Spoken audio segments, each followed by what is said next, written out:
like 2-3 minutes and then start? Yeah, all right, we can. We'll wait for 2 minutes.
Okay, let's begin now. So take out section 2H. It defines a dramatic work. So we were reading definitions and then we were to reach subject matter of copyright. So after reading the definitions, you'll be clear about the various like terminologies. So 2H says the dramatic work includes any piece of recitation, choreographic work, or entertainment in dumb show, the scenic arrangement or acting, form of which is fixed in writing or otherwise, but does not include a cinematograph film. See, you should never confuse a dramatic work with a film because under copyright law, they both are separate works, they're both different works. Dramatic work includes things like when somebody's like reciting their poem, then it's like said to be a dramatic work. The act of that recitation. Then choreographic works, as mentioned here, are dramatic works. Any scenic arrangement. So there are film sets. So the whole film is a cinematograph film, but the scenic arrangement of particular scenes are dramatic works. So as I explained in the last class, that a cinematograph film is a culmination of different works, like musical works, artistic works, etc. So dramatic work also comes into play there. The like the choreography of the songs, the scenic arrangement of the sets, they're all dramatic works forming part of a cinematograph film.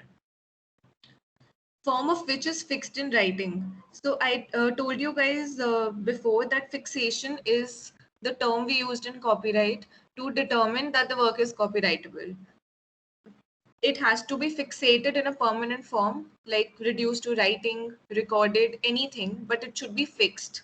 That fixation has been mentioned in 2H explicitly or otherwise. So it could be fixed in writing or otherwise, it could be recorded also basically, but does not include a cinematograph film. So they have explicitly mentioned that a dramatic work is different from a cinematograph film. It is not to be confused.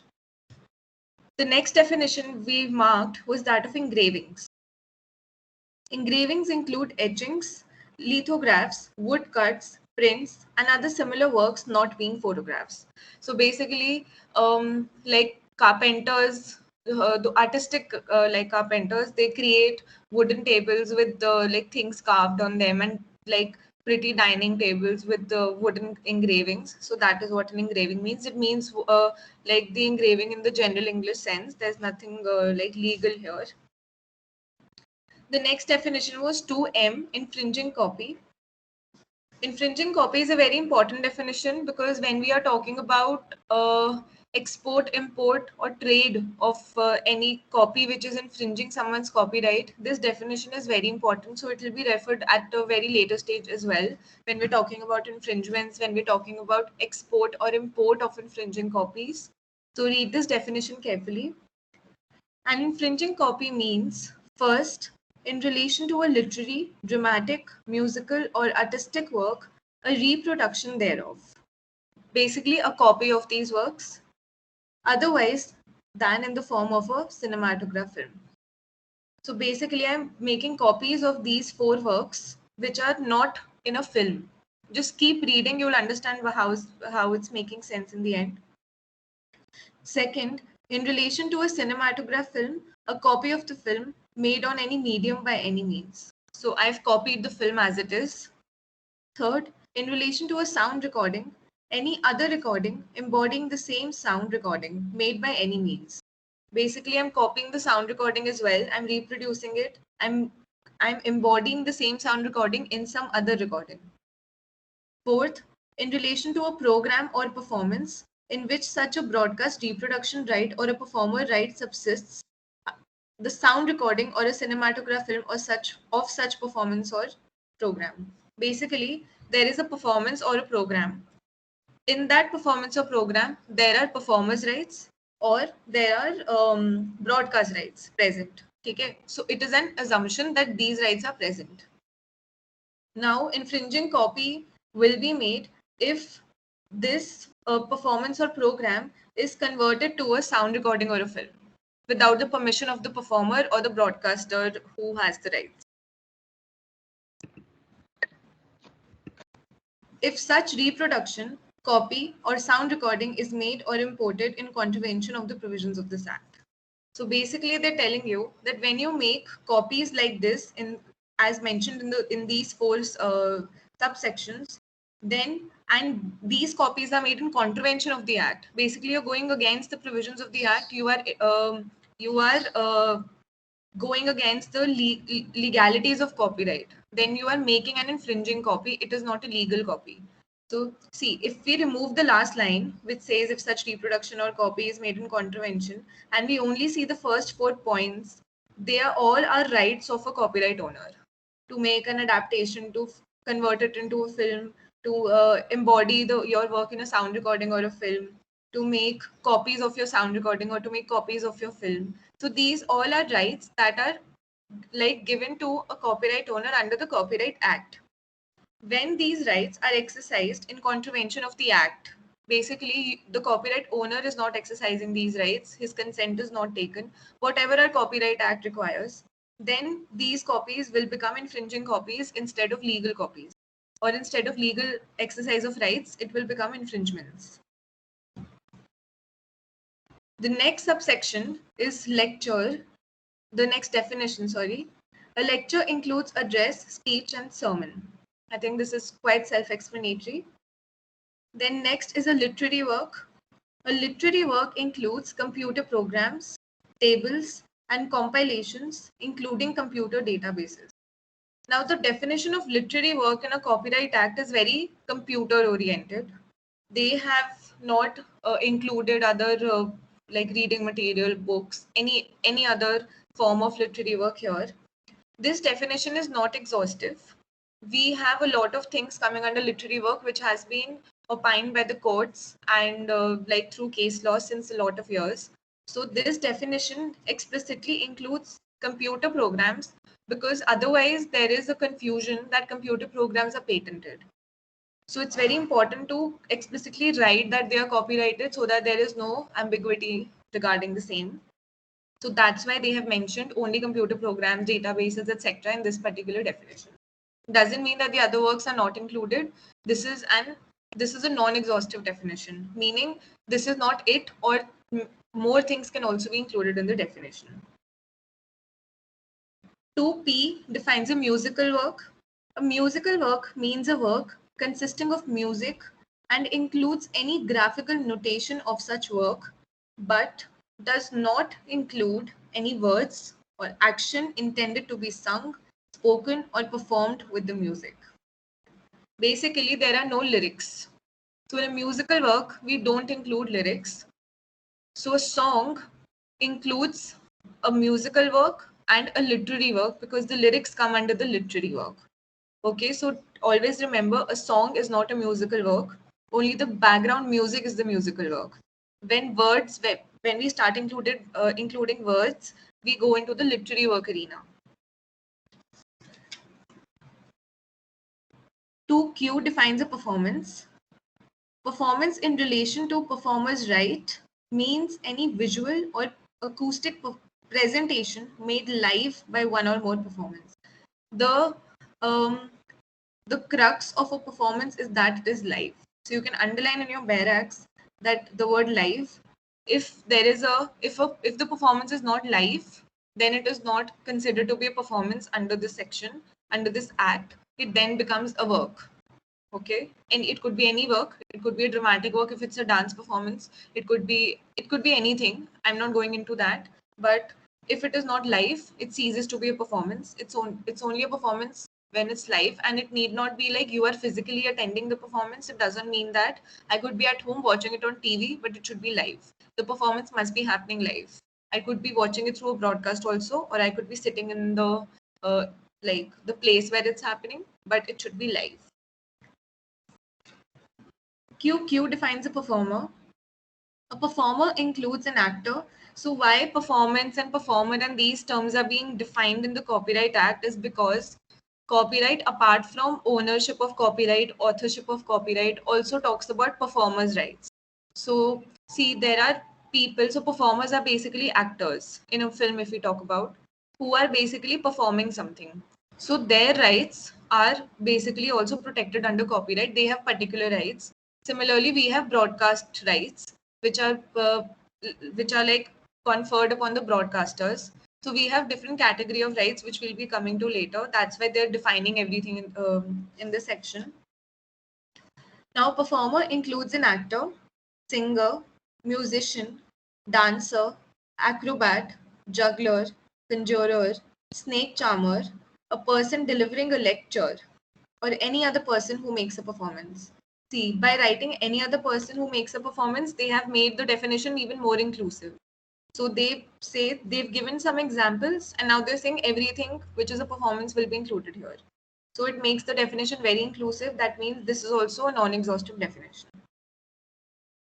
Now, person delivering a lecture is also called a performer.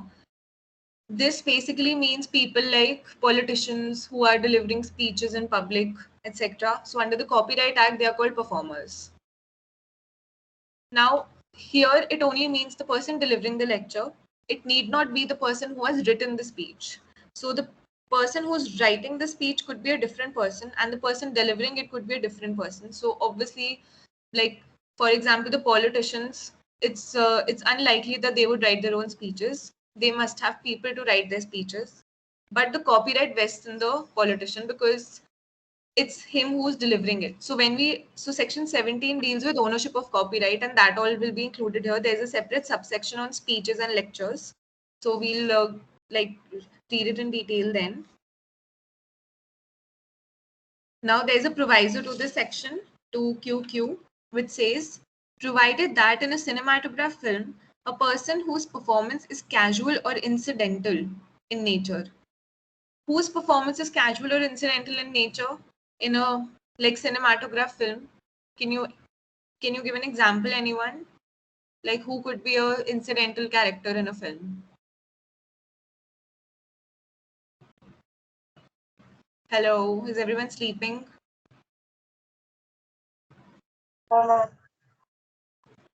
Yeah, so give me an example of something who's incidental or casual in nature in a cinematograph film.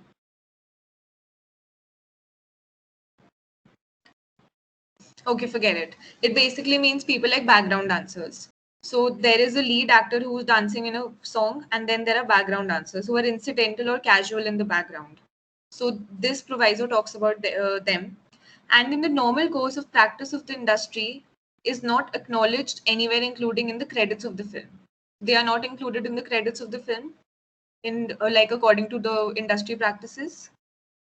Shall not be treated as a performer except for the purpose of clause B of of 38B. So 38B is talking about moral rights, like I explained to you. So they are saying that apart from moral rights, they will not be given any right under the Copyright Act. Since they are incidental and casual in the background, they are not giving credits in the at the end of the film. So they are not given any performer rights, but they will be given the moral right. This is an exception under 38B. The next definition is of a producer. Producer in relation to a cinematograph film or sound recording means a person who takes the initiative and responsibility for making the work.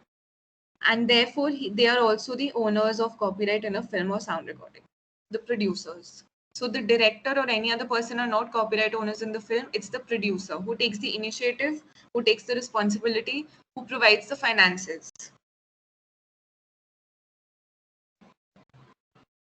Next definition is of a sound recording. A sound recording means a recording of sounds from which such sounds may be produced regardless of the medium on which such recording is made or the method by which the sounds are produced.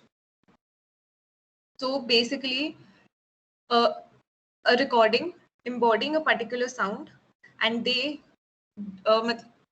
don't specify what medium it should be in. It could be any medium.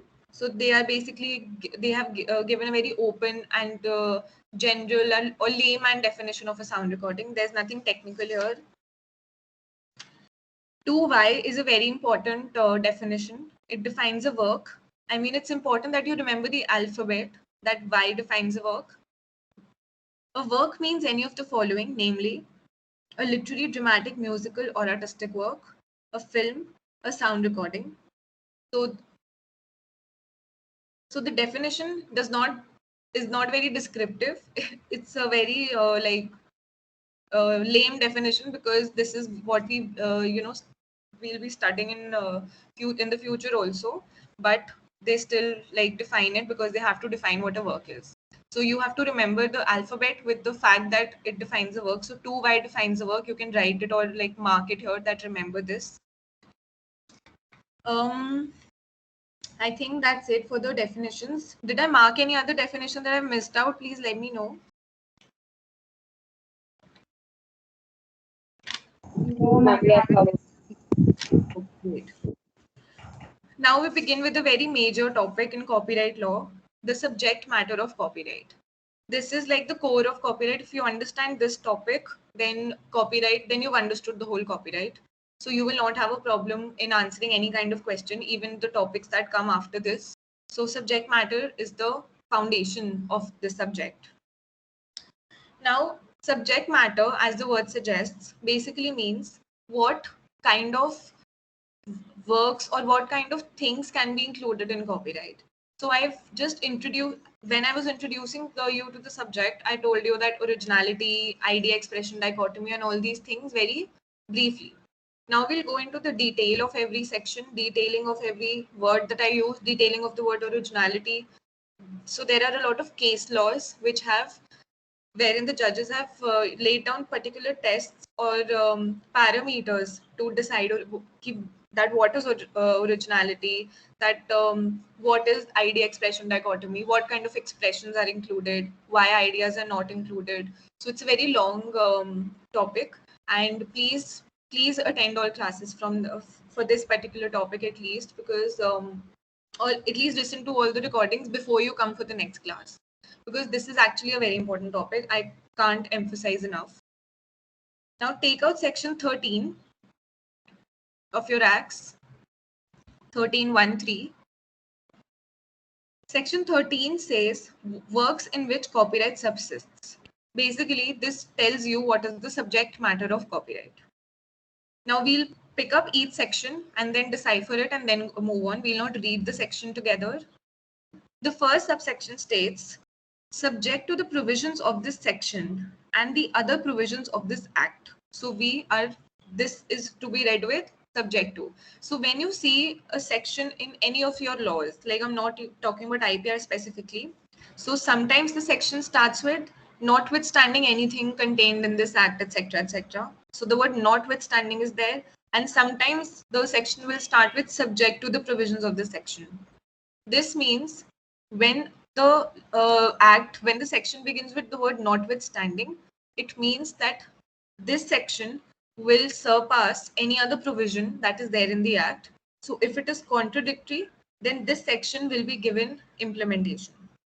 However, when we write subject to the provisions of this section or this act, we mean that this section is not to be given importance over the other provisions. They are to be read together in conformity. So notwithstanding means nothing will surpass, this section will not surpass anything else. Subject to the provisions of this section and the other provisions of this act, copyright shall, so you can underline the word shall, subsist throughout India in the following classes of works. That is to say, original, literary, dramatic, musical, and artistic works. So the word original is to be highlighted. Cinematograph films and sound recordings. So this I've told you like a lot of times, so there is nothing new that is here. The word original has been attached only to the first subsection, literary, dramatic, musical, artistic works, because I explained that cinematograph films and sound recordings are derivative works, they cannot be original. They are a culmination of the first 4 works. So only the first 4 works need to be original for copyright protection in India. The rest of them need not be original. Now we'll write something for this, because this is like a very important subsection, the first one. So you guys can write, please. You can give the heading subject matter of copyright. Now, when I'm dictating or when I'm asking you guys to write something and I'm going very fast, please let me know. Write down section 13.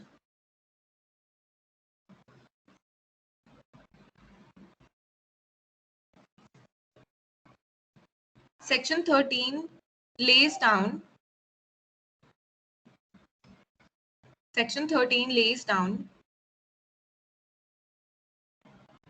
the subject matter of copyright.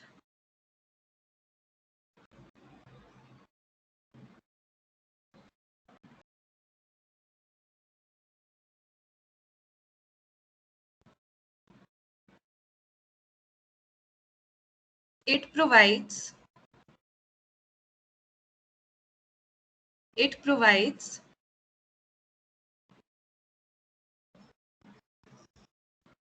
that copyright subsists in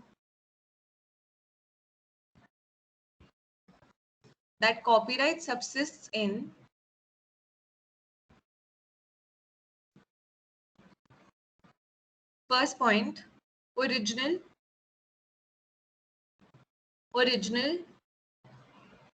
literary, artistic,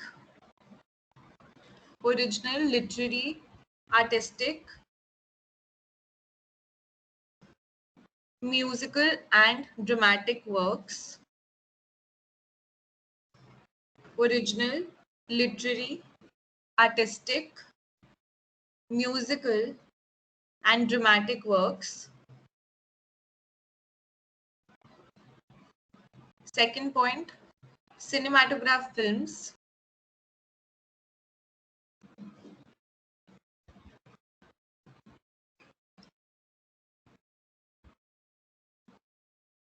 And third, sound recordings.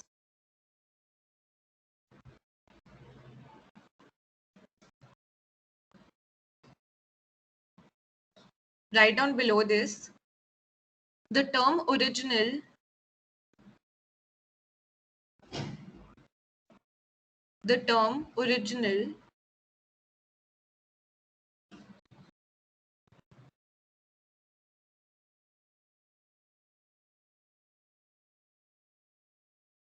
has been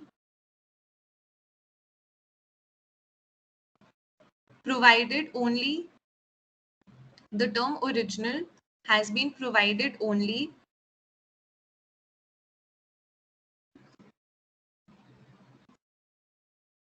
before certain works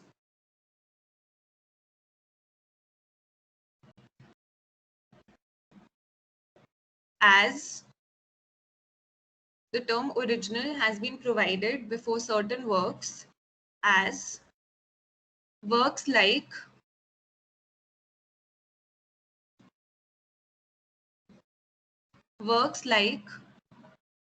cinematograph films and sound recordings, as works like cinematograph films and sound recordings are derivative works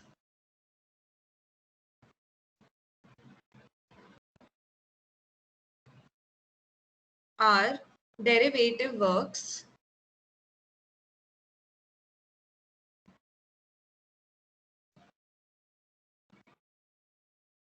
and and are a culmination and are a culmination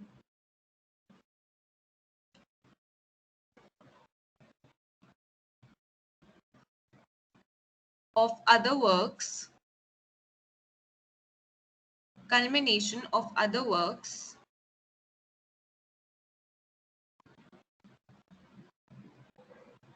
and therefore and therefore cannot be original.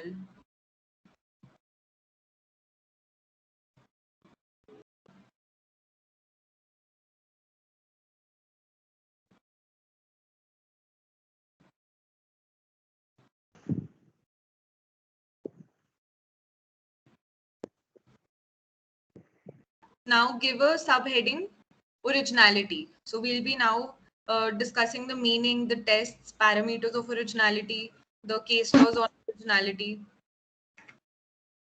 Excuse So me, right, ma'am. yeah, tell me. Ma'am, could you please repeat the last line? The last line. Yes, It ma'am. is the culmination of these works and therefore cannot be original.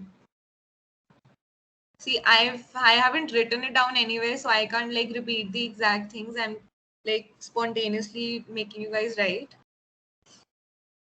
Now, can please people who have written like everything without missing out on anything, please share pictures of the notes on your group wherever you guys are at a like common platform, so that everybody has the notes. Because I don't usually dictate, but since this is an online teaching setup and you guys don't have access to the libraries and other course materials, so notes I think are a very good like study material to study from later at the examination point of view. And ppts become very boring after a point, and all other topics will be dealt through ppts only. But this, since is a very important topic and lays down the foundation of copyright, I thought that we should have a discussion and we should write, so that it's like it has good retaining power when we write. Okay, now originality, write down. So you can make a like a small flow chart. So write the word originality and make like 4 arrows in front of originality or below originality. In the first arrow, write time. In the second arrow, write effort.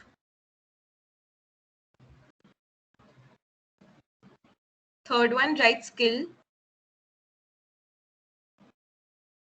And fourth, creativity.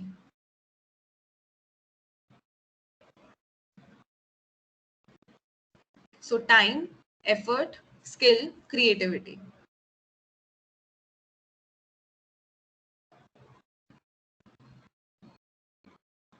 This basically means that originality means when a person's time, effort, skill, and creativity is originating from him, and then he's creating a work. So these are the 4 points that should be there when an author is creating a work: time, effort, skill, and creativity. Now write down under originality. First point: the work has originated. The work has originated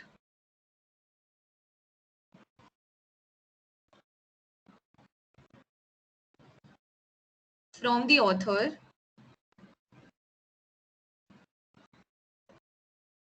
The work has originated from the author himself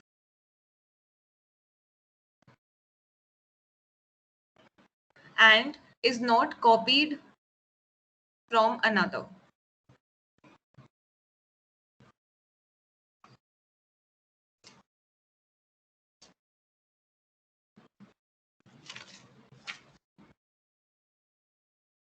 Now here you underline the word copying and we decipher the word copying even more, because whether or not a work is copied or not is also a matter of fact, because it will depend on case to case.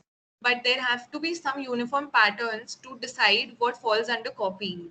So for one person, copying one paragraph could also amount to substantial copying, and for another person, copying of, for example, 50% of a film could be substantial copying. So understanding what copying means is very important to decide originality, because originality meaning is only when a work is not copied.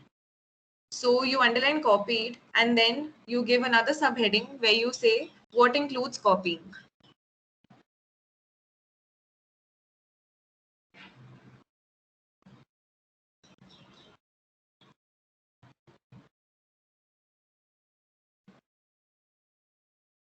Write down the first point. The quality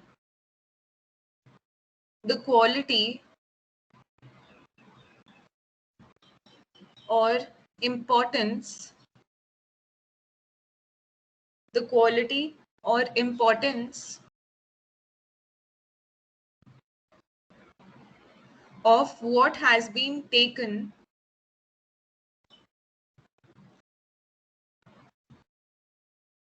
of what has been taken is important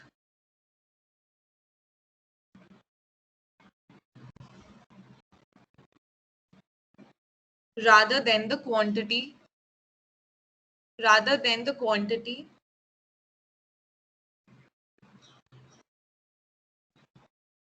of material taken. I'll repeat. The quality or importance of what has been taken is important rather than the quantity of material taken.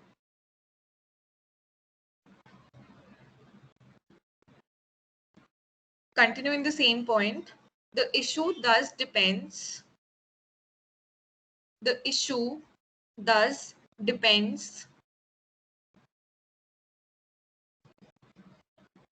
upon not just Ma'am, sorry. Can you please repeat the last part? Yeah, the issue thus depends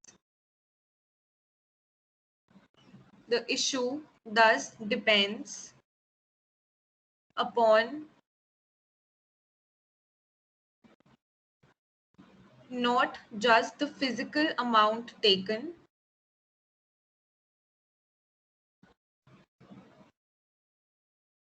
the issue thus depends upon not just the physical amount taken, but on its substantial significance. But on its substantial significance. Underline substantial significance. Excuse me, ma'am. Yeah. Ma'am, can you give an example of the quantity of material Yeah, and the I will. After I complete making you guys write, I will. After this point. Now continue. Quality and importance.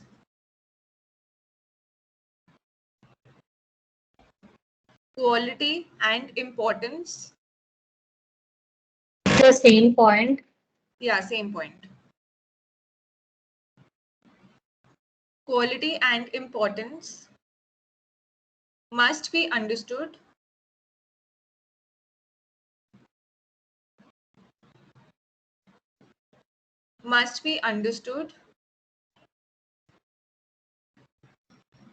in terms of features.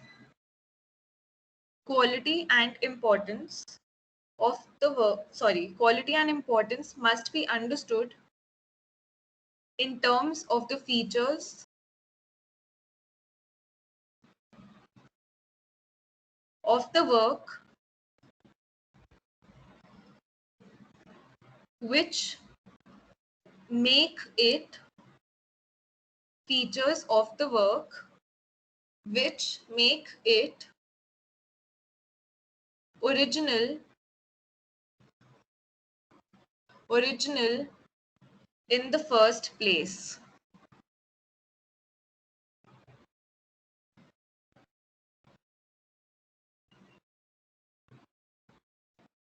Now, I'll quote a case and example, the facts of the case, and the case we'll discuss later. So basically, there was a film which was made by a producer some years ago, and after some years of its release, there was another filmmaker who did not copy the whole film or did not even copy 50% of the film. Rather, he took only 3 minutes of the film. But the first producer claimed that those 3 minutes of his film were the most crucial part. They consisted of the whole plot twist, the climax, every important detailing was there in those 3 minutes, which the second producer copied. So that is substantial copying from me. Like, even though the percentage or the quantity of the time or the material copied was hardly anything, like out of what 120 minutes, 3 minutes is nothing. But that those 3 minutes were of utmost importance to his film and to his script. So the quality of those 3 minutes was what was considered by the courts, rather than the quantity that only 3 minutes were taken. So did you understand who was asking me the example? Yes, ma'am. Yes, ma'am. Thank you. Like similarly, it could be in a book also. So I could copy the basic, the twist or the climax of the book, which could hardly be some pages out of like a whole thick book. But I will still be sued for infringement if I've copied the important qualitative part. So the copying standards in India do not require quantity, rather they require a substantial quality to be copied in order to constitute infringement. Now write down the second point under copying.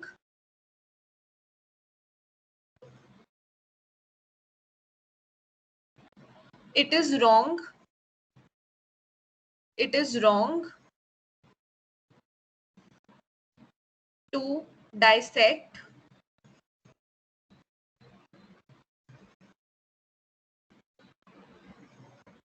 the work. It is wrong to dissect the work.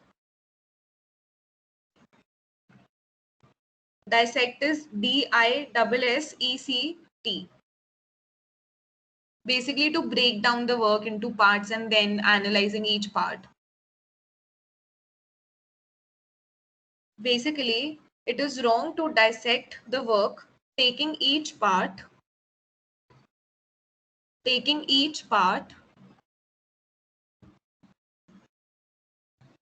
which has been copied.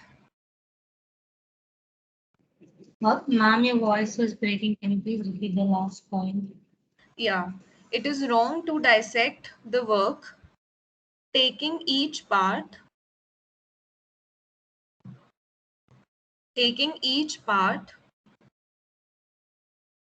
which has been copied,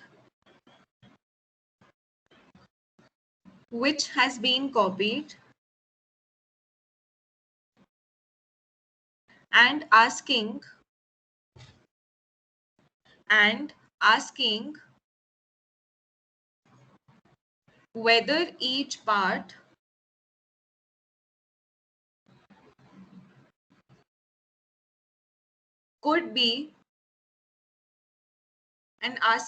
whether each part could be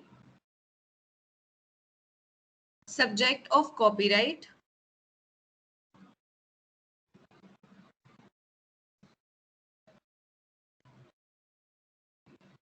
if it had stood alone.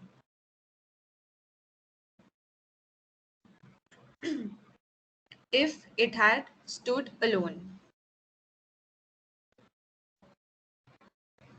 Continue in the same point. It is the work as a whole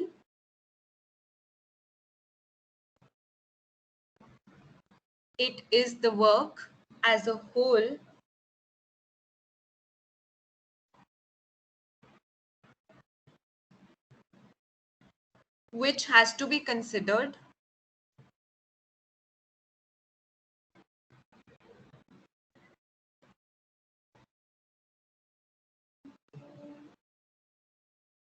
it is the work as a whole which has to be considered, particularly where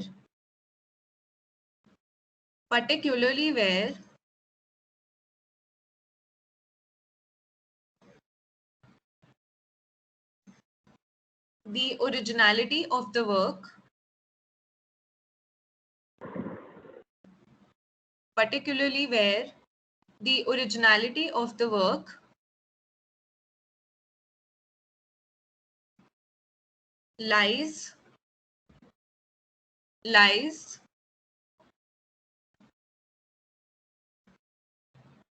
in its entirety.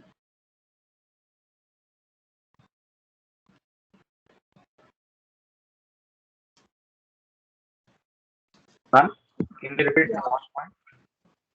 Yeah, it is the work as a whole which must be considered, particularly where the originality of the work lies in its entirety.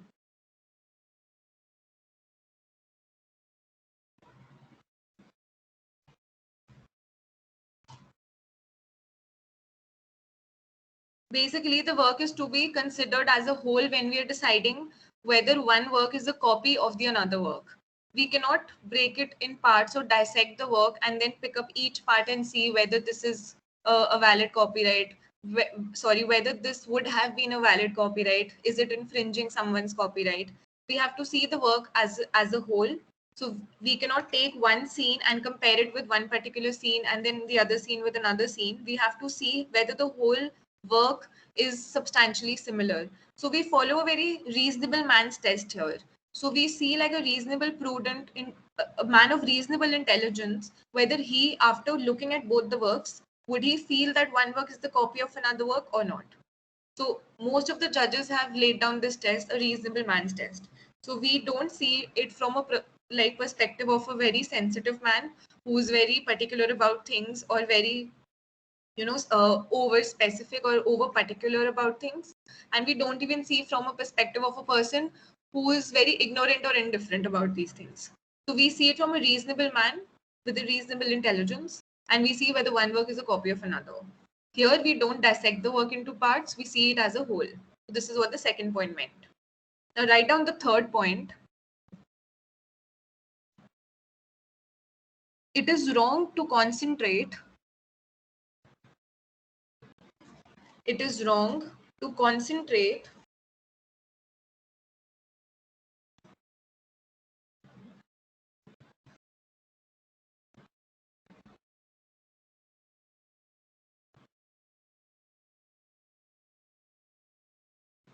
on dissimilarities between the works.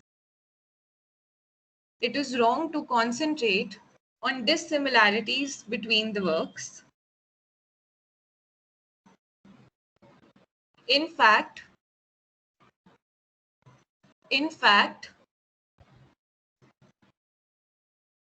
the extent to which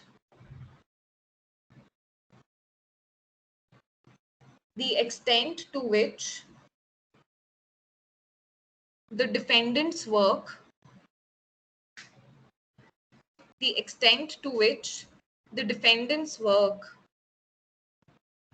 is different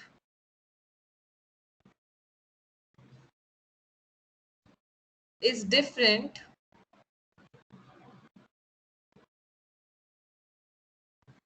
irrelevant.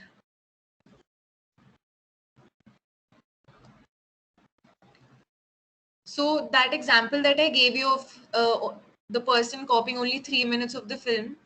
So we are here going to look at only the fact that he made his film on a very strong similarity on those 3 minutes. We don't see that the remaining 100 or 110 minutes were dissimilar. So we don't consider dissimilarity when we are deciding whether one work is a copy of another. We only focus on the similarities. If those similarities are substantial, if they are enough to constitute copying, then it will be infringement. It is immaterial whether how dissimilar or how different the remaining parts of the film are from uh, the original film. So we don't concentrate on the dissimilarities. Now write down 2 cases. I'll write the spelling in the chat box. Just a minute.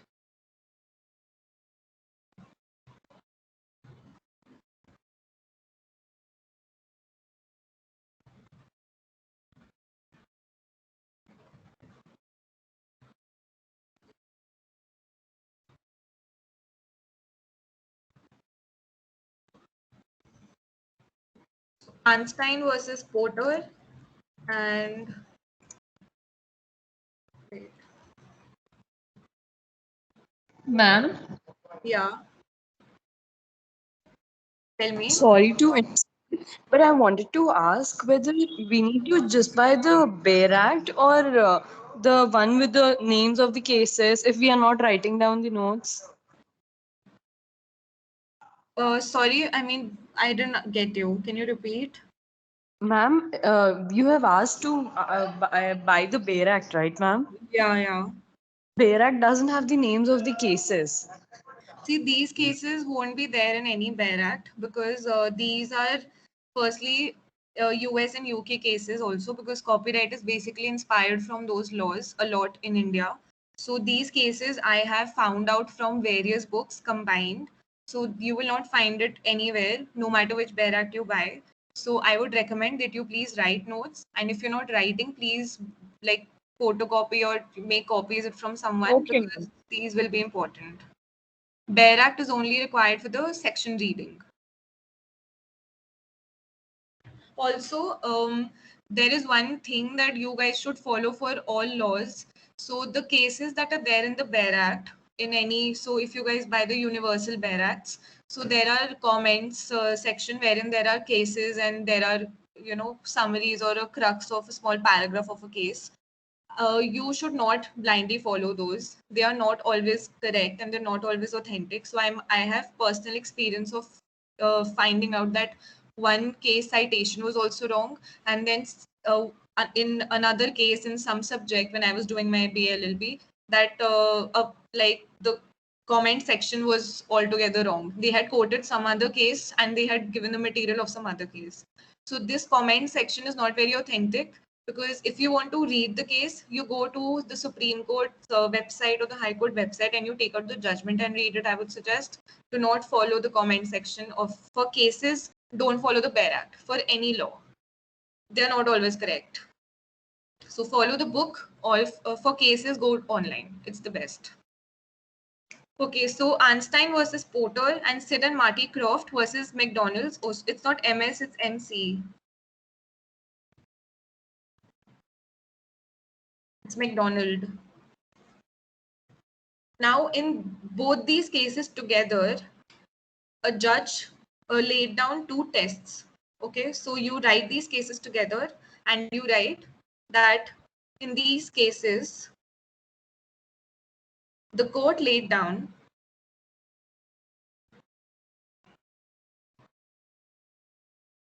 the court laid down 2 tests for substantial similarity. Now, since we're focusing on similarities and not dissimilarities, so instead of substantial copying, the court used the term substantial similarity in this case. So you can highlight substantial similarity and write down the first test, intrinsic test. I've written the spelling.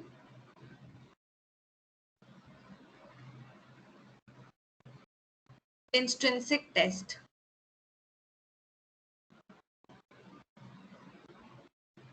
Write down under this, the judge, we'll just complete this point and wind up. I think the time is over. The judge, from the eye of a ordinary, from the eye of an ordinary man observes the judge from the eye of an ordinary man observes the two works.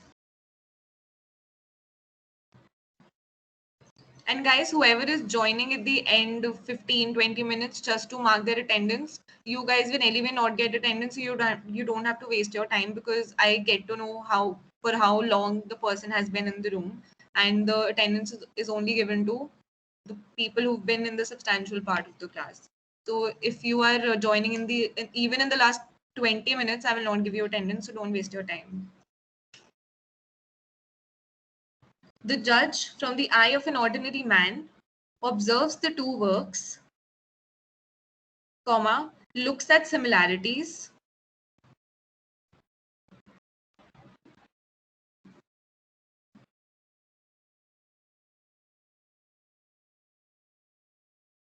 looks at similarities, and if they are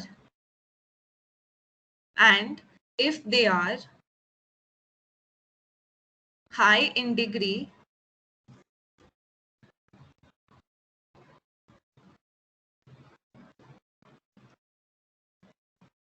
if they are high in degree,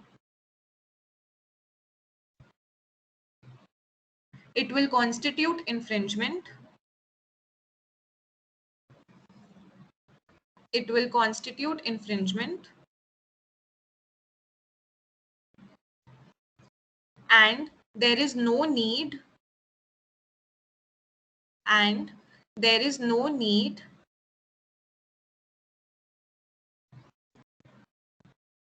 to move on to the second test.